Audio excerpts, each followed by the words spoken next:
فقلت استغفروا ربكم إنه كان غفارا. Dunia kita andai kata diambil oleh orang lain, itu sebenarnya adalah simpanan abadi kita di Al-Qantarah, besok kita tagih.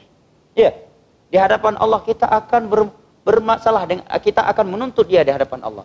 Kalau kita mati terbunuh, alhamdulillah sudah ada yang menanggung dosa-dosa kita, dan akan ada orang yang mentransfer pahala ibadahnya untuk kita di hari kiamat. Pada hari kiamat nggak ada kesempatan lagi untuk beribadah kan? Tapi kita bisa peroleh ibadah tanpa melakukannya, karena ada orang yang mentransfernya kepada kita, yaitu orang-orang yang pernah menzalimi kita. Pada darah kita, harta kita, keluarga kita, atau kehormatan kita. Apa yang perlu kita khawatirkan jemaah? Ya. Kata para ulama, andai kata kita mati kelaparan, kita nggak berdosa dan tidak berbahaya. Yang bahaya itu kita mati su'ul khatimah, mati bukan di atas tauhid, mati bukan di atas sunnah, mati bukan di atas ketaatan. Ini yang bahaya. Nah, karena Nabi menyatakan yub'atsu kullu 'abdin 'ala ma mata 'alaihi. Setiap orang itu akan dibangkitkan sesuai dengan kondisi matinya. Hadis dari Imam Muslim dari Jabir bin Abdullah radhiyallahu anhuma. Dan Nabi sallallahu alaihi wasallam juga bersabda, "Innamal a'malu bil khawatim." Amalan itu dengan penutupnya. Hadis riwayat Al-Imam Al-Bukhari dari Sa'd bin Sa'di radhiyallahu anhu. Dan Allah menyebutkan keutamaan orang yang mati di atas husnul khatimah.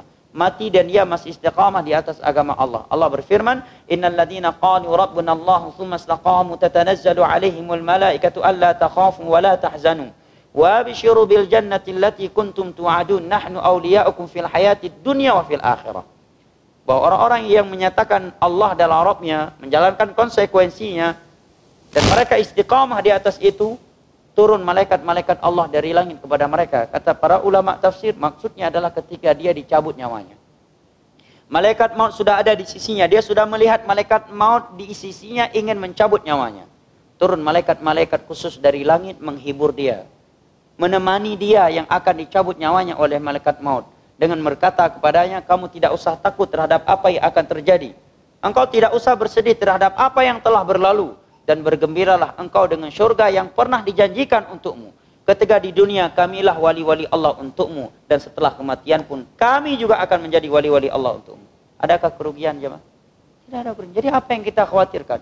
Dunia kita cari atau tidak, pasti dapat. Walaupun kita harus melakukan sebab, karena Nabi telah menyatakan tidak ada yang mati di dunia ini kecuali rezekinya sudah sempurna. Kalau rezeki dia belum dikonsumsi secara keseluruhan, pasti dia nggak akan mati.